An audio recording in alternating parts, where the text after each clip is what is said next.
Oke, Assalamualaikum warahmatullahi wabarakatuh. Selamat pagi adik-adik Tata Boga 3 dan 4. Bagaimana kabar kalian hari ini? Mudah-mudahan semuanya dalam keadaan sehat walafiat dan tetap semangat untuk belajar matematika. Hari ini, Rabu 3 Februari 2021, kita akan membahas, mereview ulang mengenai limit fungsi aljabar. Kita akan mengerjakan beberapa contoh soal mengenai limit fungsi aljabar. Silahkan persiapkan diri kalian, persiapkan alat tulisnya, materinya dicatat. Apabila ada yang ingin ditanyakan, silahkan ditanyakan pada sesi tanya jawab nantinya. Oke, kita langsung saja masuk kepada materi kita hari ini ya. Nah, coba ingat kembali materi yang telah kalian pelajari pada pertemuan sebelumnya, di mana definisi dari limit sendiri adalah mendekati atau menuju. Contohnya, misalkan limit X mendekati 5 dari 2X sama dengan 10. Ini artinya, jika X mendekati 5, maka 2X akan mendekati 10. Nah, biasanya kita diharuskan untuk mencari nilai 10 ini. Bagaimana cara kita mencari nilai 10? Nah, untuk limit X mendekati nilai tertentu, misalkan seperti ini ya, X yang mendekati nilai 5, maka kita bisa mencari nilainya dengan cara yang pertama substitusi. Jika bentuk hasilnya tak tentu atau 0/0 atau pembilangnya adalah 0, maka kalian lanjutkan dengan faktorisasi terlebih dahulu.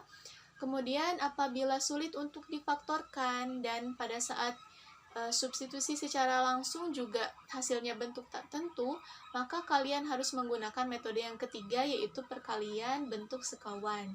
Bagaimana jika X-nya mendekati tak hingga? Nah, seperti ini ya, X-nya mendekati tak hingga, maka caranya adalah membagi dengan variabel pangkat tertinggi, atau yang kedua, dengan mengalihkan dulu ke bentuk sekawan lalu membagi dengan variabel pangkat tertinggi. Lalu kalian juga telah mempelajari mengenai teorema limit fungsi aljabar yang mana? Nah, ini adalah teorema utama dari limit fungsi aljabar. Oke, langsung saja kita ke contoh soalnya ya. Pada soal ini terdapat petunjuk soal. Nah, ini petunjuk soalnya. Kalian diharuskan menjawab soal-soal ini dengan langkah-langkah atau tahapan sebagai berikut. Yang pertama, kalian harus menentukan terlebih dahulu apa yang diketahui dan apa yang ditanyakannya. Kemudian yang keduanya, kalian harus menentukan metode apa yang akan digunakan atau teorema apa yang akan digunakannya. Lalu yang ketiganya, silahkan aplikasikan atau gunakan metode dan teorema yang telah kalian pilih. Lalu yang ketiga, yang keempat, kalian harus menyimpulkan hasil akhir jawaban kalian. Oke, langsung saja kita ke soal yang pertama ya.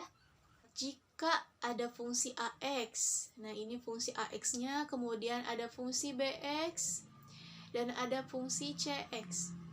Kita diharuskan untuk mencari nilai limit dari X mendekati 4 dari AX per BX ditambah CX per AX. Berapa nilai limitnya? Oke, seperti petunjuk pada soal ini, kita diharuskan untuk menuliskan terlebih dahulu apa yang diketahui dan apa yang ditanyakannya. Oke, kita tuliskan yang diketahuinya. Nah, ini fungsinya ya, kita tuliskan kembali. Fungsi AX itu apa? Ini fungsinya. Kemudian BX itu apa? Dan CX itu apa? Lalu yang kedua yang ditanyakannya adalah, nah, limit X mendekati 4 dari fungsi ini. Nah, selanjutnya kita identifikasi seperti biasa, metode apa dan teorema apa yang kita perlukan untuk menyelesaikan masalah ini. Nah, kita tuliskan kembali apa yang ditanyakannya pada soal. Ini kan yang ditanyakannya ya. Nah, dituliskan kembali. Kemudian, ini kan AX, kemudian BX, CX, AX. Kita ganti ya AX-nya ini dengan fungsinya. Nah, ini kan AX, X pangkat 2 dikurangi X dikurangi 12. Nah, kita ganti AX-nya. Kemudian BX-nya nih, BX-nya kita ganti juga dengan yang diketahui ini. Berarti X pangkat 2 ditambah 2X dikurangi 24. Ini ya. Kemudian apalagi nih? Oh, CX. C-nya apa? Oke, X dikurangi 4. Lalu apalagi? AX lagi. Oke, tuliskan lagi, diganti lagi AX-nya dengan fungsinya. Seperti itu. Lalu selanjutnya, seperti biasa kita cek dulu metode substitusi. Jika dia hasilnya bukan 0/0, berarti itu adalah hasilnya. Oke, tuliskan kembali ya hubungan antara yang diketahui dan ditanyakannya. Lalu kita ganti X-nya dengan 4 ya, ganti semua X-nya dengan 4. Maka apabila kita operasikan, kan ini 4 dikali 4, 16 dikurangi 4 dikurangi 12, hasilnya 0 ya. Bagian yang pembilang juga nih fokus utama kita. Ini juga akan menghasilkan 0. Kemudian bagian atasnya ini 4 dikurangi 4 sudah jelas 0. Kemudian pembilangnya juga hasilnya adalah 0. Maka hasilnya 0/0 adalah bentuk tak tentu ya. Ini bentuk tak tentu, maka perlu menggunakan metode lain. Oke, metode yang keduanya apa? Metode pemfaktoran, dan sederhanakan ke dalam bentuk yang paling sederhana. Berarti yang ketiganya kita menyelesaikan sesuai dengan petunjuk ini, kita harus menyelesaikan dengan metode pemfaktoran. Ayo kita selesaikan. Kita tulis kembali apa yang ditanyakannya. Lalu kita ganti AX ini dengan fungsinya yang diketahui ini ya. BX-nya apa, CX-nya apa, dan AX-nya apa. Selanjutnya, nah, ini sudah masuk ke pemfaktoran ya. Metode pemfaktoran. Dimana caranya adalah berapa dikali berapa yang menghasilkan negatif 12, kemudian berapa dikali berapa yang akan menghasilkan negatif 1. Hasilnya adalah X dikurangi 4 dikali X plus 3. Coba kita lihat.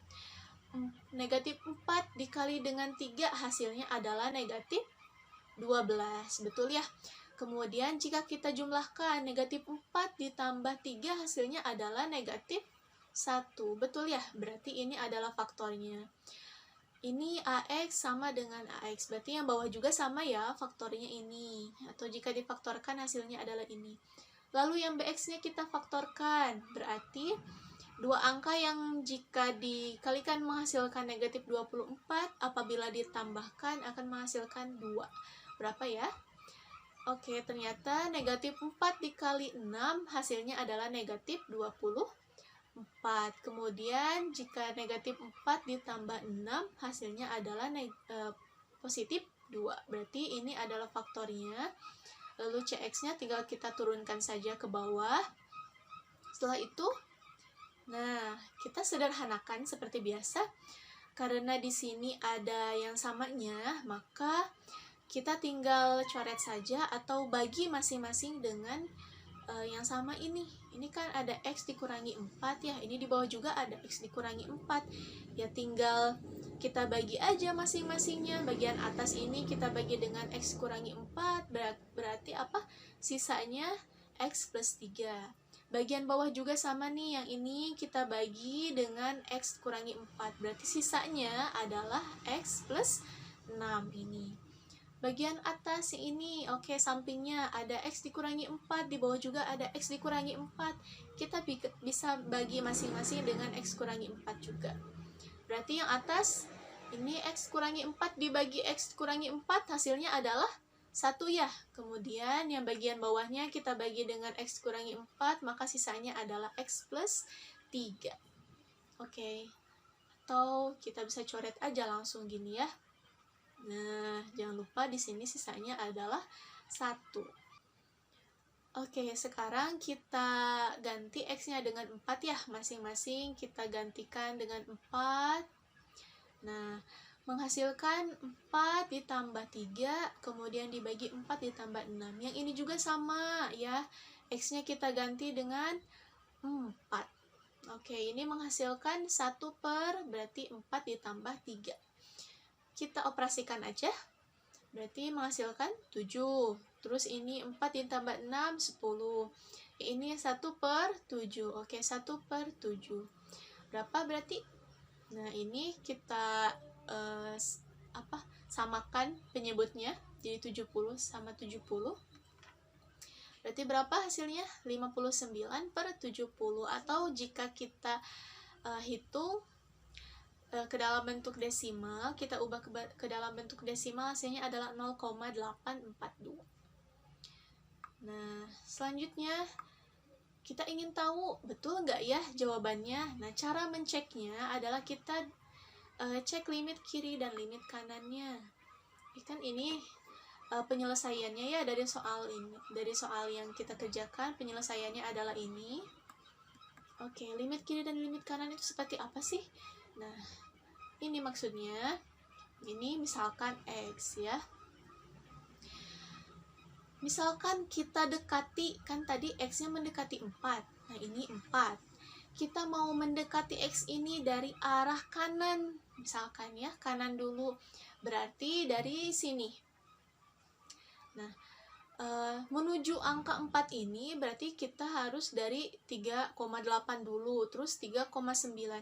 Kalau kita substitusi 3,8 ini ke sini, kita ganti X-nya dengan 3,8, 3,8 ditambah 3, kemudian dibagi dengan 3,8 ditambah 6, ditambah 1 per 3,8 ditambah 3, maka hasilnya adalah 0,840.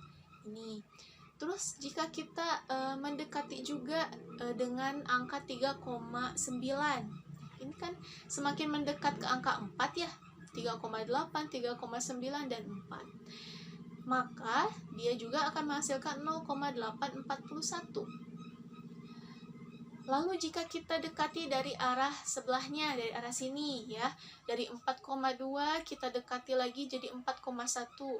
Kita substitusikan nih 4,2-nya ke si hasilnya ini, maka hasilnya adalah 0,844. Kalau kita juga substitusikan 4,1 ini ke persamaan ini, maka hasilnya juga 0,843. Semakin didekati, semakin menghasilkan angka 0,842. Nah, ini maksudnya limit kiri dan limit kanan. Jadi kalau didekati terus sampai ke 3,999 sekian gitu ya, sampai ke mendekati angka 4, maka akan menghasilkan 0,842. Maka hasilnya sudah tepat. Nah, kita bisa langsung menyimpulkan, maka nilai dari limit X mendekati 4 dari fungsi ini adalah 59/70 atau 0,842. Artinya jika X mendekati 4, maka fungsi ini akan mendekati 59/70 atau 0,842. Gitu ya. Oke, kita lanjut ke nomor 2 ya.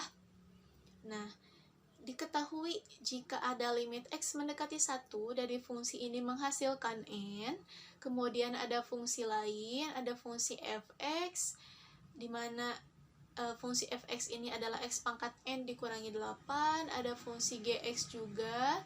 Dengan menggunakan teorema limit fungsi aljabar, berapa nilai limit X mendekati 2 dari fx per gx ini? Oke, kita langsung selesaikan. Seperti biasa, kita tuliskan yang diketahui dan ditanyakannya. Ya, apa saja informasi dari soal ini kita tuliskan sebagai yang diketahuinya. Kan ada ini, limit ini, kemudian fungsinya apa. Dan yang ditanyakan dari soal ini kita tuliskan sebagai yang ditanyakannya. Dan catatannya apa nih? Dengan menggunakan teorema limit fungsi. Berarti kita harus memakai teorema dalam menyelesaikan soal ini. Oke, kita langsung identifikasi teoremanya berarti ya. Apa teoremanya, kita pakai yang mana? Nah, ini kan yang ditanyakannya ya. Fx per gx. Fx-nya apa? Nah, ini kan fx-nya, fungsinya. Oke, berarti kita langsung ganti aja fx dan gx-nya ya. Dengan yang diketahui ini. Oke, kita ganti. Fx-nya jadi ini, gx-nya juga jadi ini. Selanjutnya, nah, teorema yang digunakan berarti, nah, ini dia teoremanya. Banyak ya. Nah, ini teoremanya.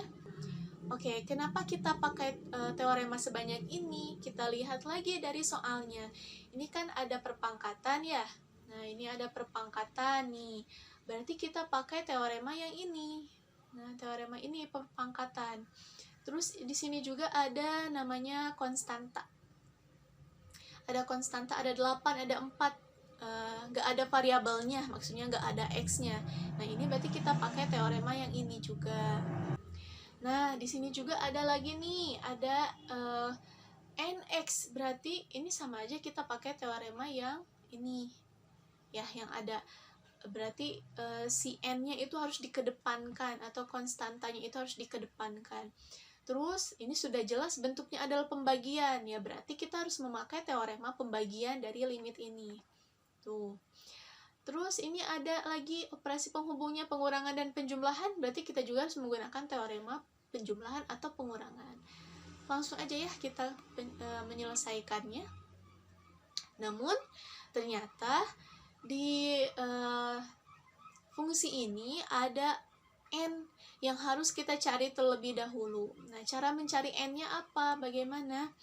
Nah, ini kan diketahui dari sini ya, dari limit ini. Nah, dari sini berarti kita bisa mencari nilai n terlebih dahulu sebelum ke teoremanya. Kita cari nilai n-nya. Nah, saat kita cek, kita substitusi x sama dengan 1 ini ke persamaan ini, berarti 4 dikurangi 1 hasilnya adalah 3, hasilnya bukan 0. Oh, berarti kita bisa menggunakan cara substitusi. Lain halnya jika misalkan nanti itu fungsinya bukan seperti ini, misalkan fungsinya dalam bentuk akar, sulit untuk difaktorkan, saat disubstitusi juga hasilnya pembilangnya 0, maka kalian harus menggunakan metode pemfaktoran atau misalkan ke bentuk sekawannya. Jadi dilihat dari soalnya dulu ya. Oke, kita langsung ganti aja x-nya dengan 1 ya, ganti x-nya dengan 1. Nah, hasilnya ada 15/3. 15 dibagi 3 adalah 5. Oke, berarti n-nya adalah 5. Kita udah tahu n-nya 5. Berarti kita bisa langsung menyelesaikan soalnya. Sehingga dengan n sama dengan 5, maka oke, kita tulis lagi nih. Yang tadi hubungan yang diketahui dan ditanyakannya, fx-nya kita ganti, gx-nya kita ganti. Terus ini kan hasilnya, dan n-nya udah ada 5. Oke, kita ganti juga n-nya dengan 5. Tuh, jadi fungsinya seperti ini. Lanjut, kita bisa selesaikan. Nah, ini karena bentuknya adalah pembagian, maka kita pakai teorema yang ini. Dimana limitnya kita sebar ke pembilangnya dan ke penyebutnya. Jadi limitnya ada di atas dan ada di bawah. Jadi bukan ada di antara ini. Oke, selanjutnya apa? Nah, selanjutnya kita gunakan teorema yang ini. Nah, kan ada operasi penghubung pengurangan, ada operasi penghubung penjumlahan. Berarti kita bisa langsung gunakan teoremanya. Limitnya kita sebar juga ke 8. Jadi kita mencari limit masing-masingnya. Sekarang berarti limit x pangkat 5 dikurangi limit 8. Nah, ini. Jadi limitnya kita sebar ke 8. Yang bawah juga sama. Limit x mendekati 2 dari 5x. Nah, lanjut berarti limitnya juga ini di keempat ke sini. Disebarkan limitnya ya. Nah, udah nih. Selanjutnya kita pakai teorema yang mana? Oke, ini ada perpangkatan. Berarti kita kasih kurung dulu ya di limit ini. Kita cari dulu nilai dari limit x-nya, lalu kita pangkatkan. Seperti yang ini. Ya, tuh seperti ini ya. Kan ini asalnya bentuknya fx pangkat n. Kita ubah menjadi limit fx dipangkatkan n. Gitu. Juga sama. Nah, limit x pangkat 5 dikurangi limit 8. Terus apa lagi nih yang berubahnya? Nah, ini. Nah, si 5-nya kita kedepankan. Tuh, 5-nya kita kedepankan. Kita pakai teorema yang mana? Yang ini. Ya, gitu. Kalau yang ini, kalau perpangkatan, pangkatnya kita keluarkan. Jadi kita kasih kurung dulu si limit x ini. Baru dipangkatkan. Kalau yang ini, kalau yang bersatu dengan x-nya bukan pangkat, kita keluarkan. Nah, selanjutnya kita langsung substitusi aja ya. Kita ganti x-nya dengan 2. Berarti 2 pangkat 5 dikurangi. Nah, ini kenapa jadi 8? Ya karena dari sifat ini limit Jika limitnya itu konstanta, maka hasilnya adalah konstanta itu. Berarti ini langsung aja hasilnya adalah 8 ya. Terus yang bawah juga sama, yang ini 4. Berarti hasilnya adalah 4 gitu. Kita operasikan aja, 2 pangkat 5 hasilnya 32, dikurangi 8, 5 kali 2 10, ditambah 4, hasilnya adalah 12/7 gitu. Oke, selanjutnya kita mau cek betul nggak ya gitu jawabannya. Jika kita cek dengan melakukan substitusi secara langsung, sebetulnya kan ini bisa langsung kita substitusi aja ya, karena pembilangnya bukan 0, tapi kan instruksi dari soal ini dia harus menggunakan teorema limit ya, berarti kita harus pakai teorema limit untuk menyelesaikannya. Coba kita langsung substitusi ya 2-nya ke persamaan ini. Nah, diganti aja x-nya dengan 2, maka hasilnya ada 12/7. Maka berarti betul ya hasilnya 12/7. Dengan cara teorema dan dengan cara substitusi secara langsung, hasilnya adalah sama. Maka kesimpulannya dengan n sama dengan 5, maka nilai dari limit ini adalah 12/7. Artinya jika x mendekati 2, maka jika x mendekati 2, maka fungsi ini akan mendekati 12/7. Gitu untuk soal yang kedua. Oke, kita langsung lanjut ke soal yang ketiga ya. Nah, sekarang jika ada fungsi jx, di mana fungsinya adalah ini, kemudian ada fungsi kx juga, nah ini fungsinya, dan L sama dengan 48, maka berapa nilai A? Nah, ini A-nya yang kita cari ya. Jika limit x mendekati 1 dari fungsi ini adalah sama dengan L. Oke, langsung kita tuliskan yang diketahui dan ditanyakannya. Oke, ini yang diketahuinya ya. Segala informasi dari soal ini berarti masuk ke dalam yang diketahuinya. Ada fungsi jx, ada kx, dan ada L yang diketahui dari soalnya. Lalu kita tuliskan juga yang ditanyakannya apa. Nah, yang ditanyakannya berapa nih nilai dari A-nya? Jika limit x mendekati 1, jx dibagi kx dikurangi 2 sama dengan L. Nah, berapa nilai A jika syaratnya ini gitu ya, ada syaratnya. Oke, kita langsung identifikasi metodenya. Kenapa identifikasi metode? Karena ini kita menyelesaikannya memakai metode ya, bukan teorema. Kalau tadi kan soal yang tadi katanya kita harus pakai teoremanya, berarti kalau ini kita pakai metodenya apa? Oke, kita tuliskan apa yang ditanyakannya kembali di sini tuh. Terus oke, kita lihat hubungan yang ditanyakan dan diketahuinya. Kita ganti jx-nya dengan kx-nya ini dengan yang diketahui ini. Oke, kita ganti jx-nya dengan A dalam kurung x pangkat 3 dikurangi 1. Kx-nya kita ganti juga dan L-nya juga sama, kita substitusikan. Ya. Kita cek metode substitusi dulu seperti biasa. Oke, saat kita masukkan x sama dengan 1 ini ke fungsi ini, ternyata hasilnya adalah 0/0. Berarti karena hasilnya 0/0 adalah bentuk tak tentu, maka perlu menggunakan metode lain. Lihat lagi, karena ini adalah bentuknya itu adalah akar. Nah, biasanya akar itu agak sulit untuk difaktorkan ya. Jadi kita bisa langsung menggunakan perkalian akar sekawan. Oke, kita langsung selesaikan ya. Sehingga, nah kita tuliskan lagi yang ditanyakannya apa, kemudian hubungannya nih. Kita langsung ganti aja si jx-nya ini dengan fungsinya sesuai dengan yang diketahui ini. Berarti jx-nya itu A dalam kurung x pangkat 3 dikurangi 1. Kemudian si kx-nya berapa juga, kita langsung ganti tuh jadi akar. Kemudian dikurangi 2 sama dengan L-nya berapa? L-nya 48.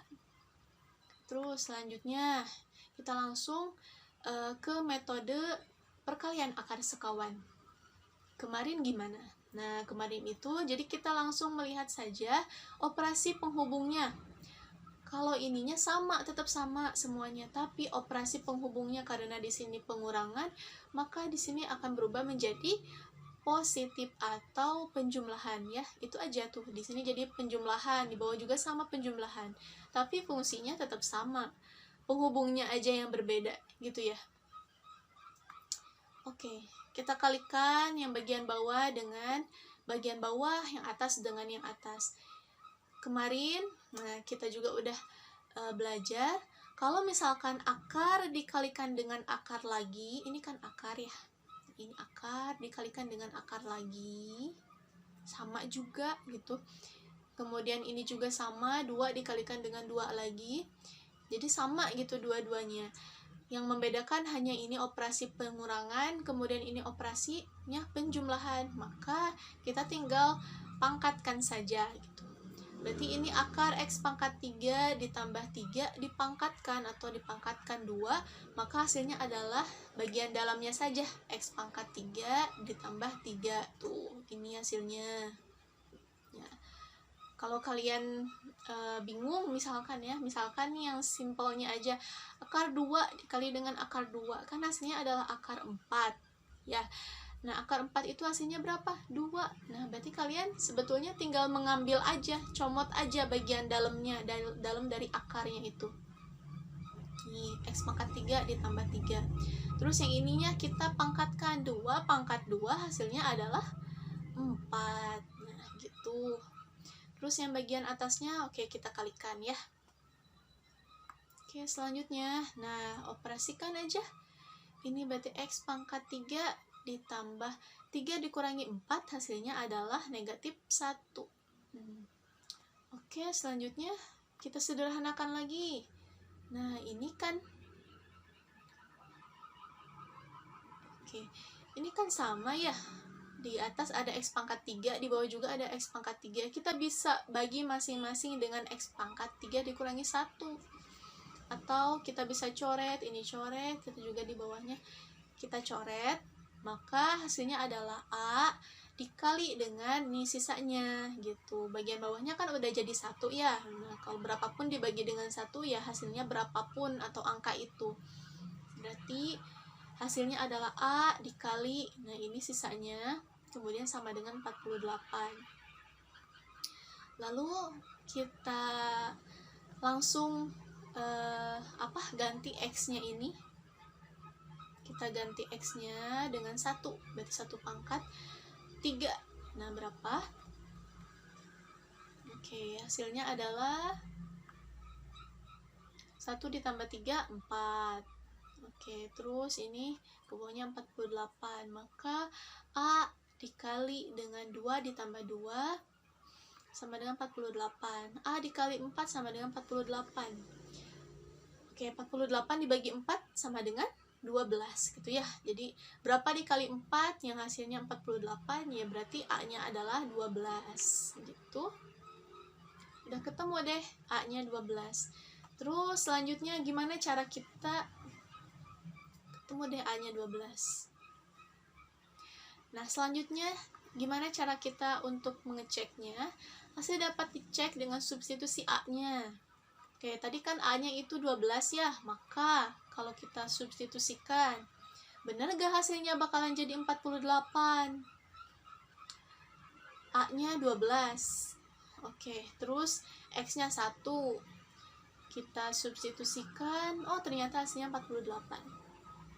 Gitu, berarti hasilnya sudah tepat. Kita substitusikannya ke fungsi hasil akhirnya ya, bukan yang awalnya ini, tapi yang sudah kita sederhanakan. Tadi udah kita kalikan dengan bentuk sekawannya, jadi bentuk yang paling sederhananya ini kita langsung substitusi A-nya. Nah, hasilnya adalah 48. Oke, kita langsung ke kesimpulannya. Maka dengan nilai A sama dengan 12, maka X ini mendekati 1, fungsinya akan mendekati 48. Ini adalah kesimpulannya. Oke, mungkin itu saja materi kita pada hari ini. Kita telah membahas beberapa soal mengenai limit fungsi aljabar. Mudah-mudahan dapat dipahami. Jika ada yang ingin ditanyakan, silahkan ditanyakan. Jangan sungkan, saya tunggu pertanyaan dari kalian. Kita bertemu lagi pada pertemuan yang akan datang. Mudah-mudahan segala kondisinya segera membaik. Tetap semangat, tetap jaga kesehatan. Saya akhiri. Wabillahi taufik wal hidayah. Wassalamualaikum warahmatullahi wabarakatuh.